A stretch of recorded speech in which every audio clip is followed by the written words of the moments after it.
Hello, this is Ruslan Belov with you.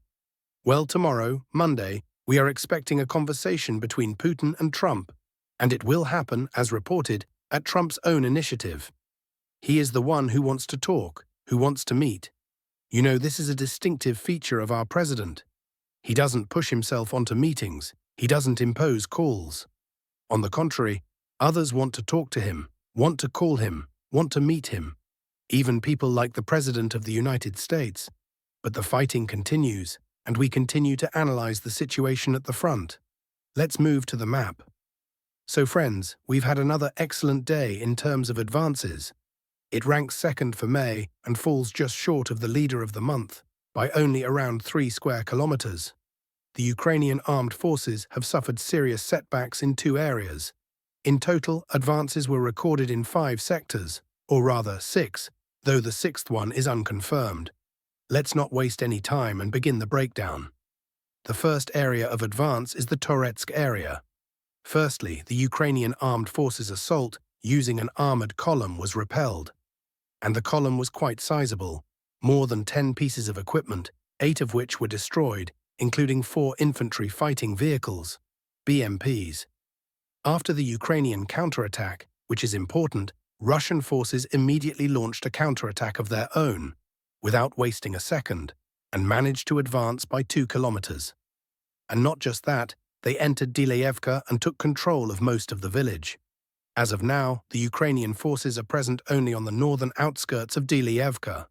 This movement is significant because, as I've previously mentioned, the path further opens all the way to Alexander Shultin. Moreover, the advance can proceed along the railway tracks, and reaching Alexander Shultin would be a major step forward. That would be a direct route to Kostiantynivka, with only 4.5 kilometers between the village and the outskirts of the city. So we will be closely monitoring developments there. Let's move on. Things aren't going any better for the Ukrainian armed forces in the west. Yes, there is relative calm in the pocket between Toretsk and Myrnohrad. But that won't last long. For example, just yesterday, our forces were observed entering Romanovka. American cartographers are being cautious for now and are still marking both this area and the entrance to the village as a grey zone. Just so you know, on their maps, yellow indicates a grey zone, meaning it's under neither Ukrainian control nor full Russian control. But according to on-the-ground sources, I can confirm that our troops have entered the village. Fighting is ongoing there, and we are waiting for more news. And you know, the battle for Romanovka is not just about taking another village. No, the battle for Romanovka could become a key engagement here. Because if the Ukrainian forces lose the village, and they will be forced to retreat by 6 to 8 kilometers all the way to the reservoir. And beyond the reservoir is, again, Kostiantynivka. So you understand what's happening here, right? If not, let me zoom the map out a bit. Now do you see? Kostiantynivka is already semi-encircled, for now in a relatively wide semi-encirclement. But our forces, preparing for a summer assault on the city, are steadily tightening that ring, moving confidently closer to the city. There is still a lot of work to do, so personally, I don't expect fighting in the city itself to begin before mid-July. But that it will happen is beyond any doubt. Let's now move on to the next significant setback for the Ukrainian forces. As I mentioned at the start of the video, there are 2 areas with serious setbacks. The first was Decisive. The second is Nova Poltavka, specifically the area west of the village. First of all, it is now confirmed that the village is completely under our firm and indisputable control. Footage has been released, showing our flag being raised over the village. But you know what's even more important? The breakthrough to the west of the village. Along this road, we managed to advance 3.5 kilometers deep, and the width of the breakthrough is 5.5 kilometers. Why is this significant? For 2 reasons. First, it's part of the same encirclement operation aimed at tightening the ring around Kostiantynivka. Let's take a look at where we're heading.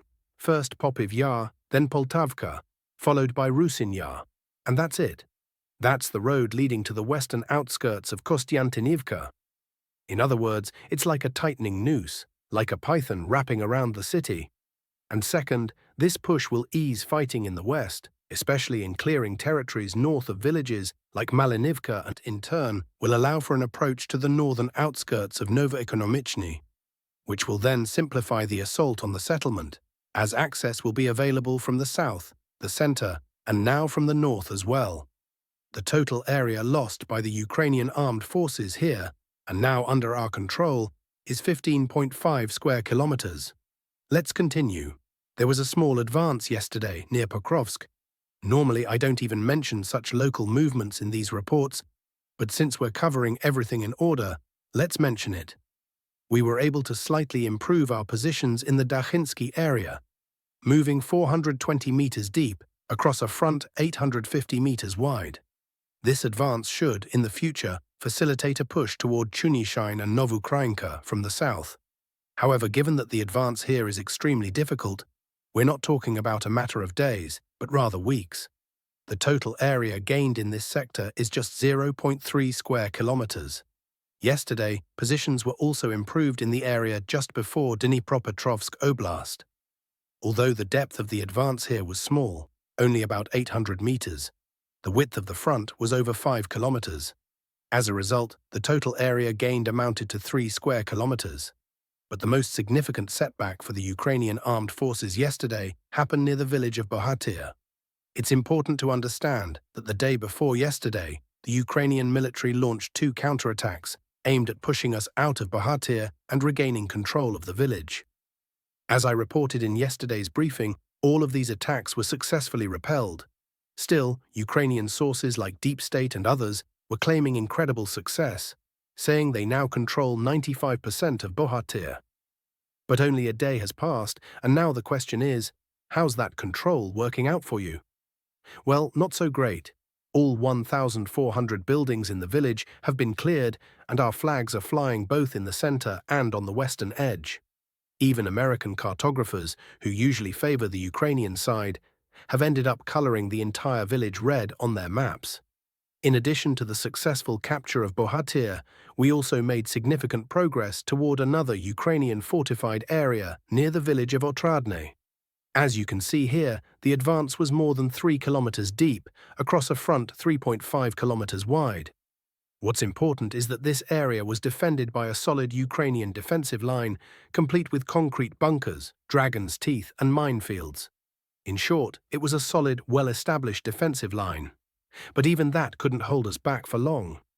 As a result, the path to Otradne is now open, and our forces are steadily moving toward it. Well, maybe not just steadily, more like 3.1 kilometers in one go. As of now, the distance from our current positions to Otradne is 2.9 kilometers. From Bogatyr, it's around 4 kilometers. So soon we're not just looking at a battle for Otradne, but also for the settlement of Kamar, once our forces approach it from the east. To sum up, in the Toretsk area, we broke through to Delevka and occupied most of the village. The depth of the advance was about 2 kilometers. The total area taken under control, 1.5 square kilometers. On the eastern flank of Mirnohrad, we advanced 3.5 kilometers deep over a 5.5 kilometers wide front, gaining a total of 15.5 square kilometers. In the Pokrovsk direction, we advanced near Dakhinsky by 420 meters across an 840-meter front, taking 0.3 square kilometers. Near Dnipropetrovsk Oblast, we advanced 810 meters across a 5-kilometer front, capturing about 3 square kilometers. In the Bogatyr and Otradne area, the total gain was 21.7 square kilometers. Total daily advance, 41.9 square kilometers. This marks the second day since the start of the summer offensive campaign, where we've advanced more than 40 square kilometers in a single day, and the fifth day with gains of more than 20 square kilometers. There is now a real chance that May will become the most successful month in terms of territorial gains since the spring of 2022. It's no wonder that all parties, Americans, Western allies, and of course the Ukrainians, are so insistent on a 30-day ceasefire. They desperately need it. And us? Well, you get the idea. That's all for today's Frontline update. Now a few words about politics. When it comes to signing the documents that the delegations are preparing, the key issue for us remains: who exactly will be signing these documents on the Ukrainian side, said Dmitry Peskov, press secretary to the Russian president. He commented on the recent talks held in Istanbul between Russian and Ukrainian delegations. The most interesting part is that the issue of Zelensky's legitimacy remains, writes Yuri Podolyaka. Moscow is making it clear, unless Zelensky confirms his legitimacy, no one will be signing anything with him or any other illegitimate official. In Europe, a confused Donald Trump is not enforcing his threats to push Russia toward a ceasefire. According to Bloomberg, European officials privately expressed disappointment and concern over the US president's constantly shifting stance on the Russia-Ukraine war. Some still believe Trump may follow through on earlier threats to impose secondary sanctions and banking restrictions against Russia and its allies, the agency writes. Whether Kyiv wants it or not, events are unfolding according to Russian logic, where Ukraine is no longer a negotiating party, but merely an object of coordination. Even though Zelensky tried to play tough behind closed doors with Trump and openly challenge Putin during the Istanbul talks, it's clear from both Moscow and Washington that he has driven Ukraine into its most difficult diplomatic situation since 2022. Donald Trump has stated that he expects to have a phone call with Putin on Monday regarding the Ukrainian conflict. He also said he had a very difficult conversation with Zelensky, adding, "I've always said Zelensky has no cards to play, and he really doesn't," according to Trump.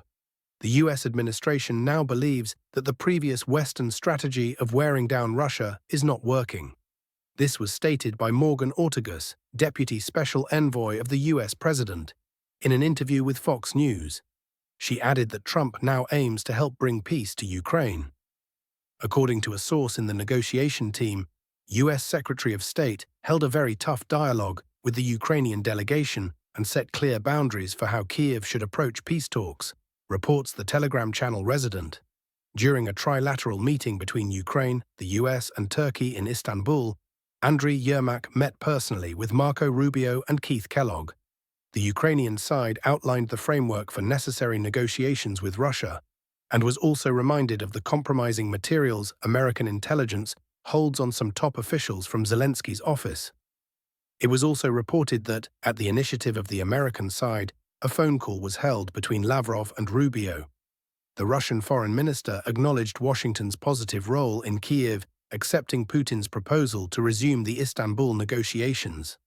Rubio welcomed the agreements on a prisoner exchange and the mutual preparation of terms for a ceasefire.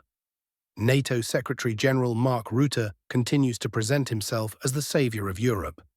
Recently, he once again stated that NATO countries must ramp up defense production in response to Russia's success in this area. "They've done so well in this field, and we must beat them at it," Rutte said before an informal meeting of foreign ministers in Turkey. To achieve this, NATO countries will need to tighten belts, increase public spending, take on more debt, and cut social programs. Additionally, large injections into the economy could spark inflation. There's simply no money. Back in March, EU leaders at a summit in Brussels agreed to raise an extra €800 billion for defense. For instance, EU Commission President Ursula von der Leyen proposed increasing defense spending by 1.5% of GDP, collecting €650 billion for weapons production. The EU also promised to redirect funds originally intended for regional development toward militarization.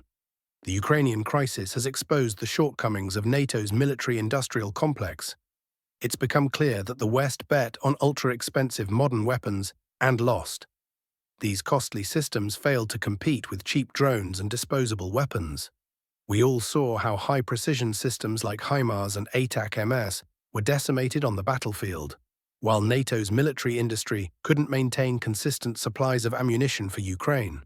Let's not forget, in just 3 years, NATO countries have spent over $191 billion on Ukraine.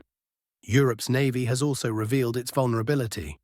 The UK, once considered a leading naval power, currently has only 1 destroyer, 2 frigates, and a single attack submarine ready to defend its maritime borders. The rest are either dry-docked or under repair. And that's it for today. Subscribe to the channel and stay in touch.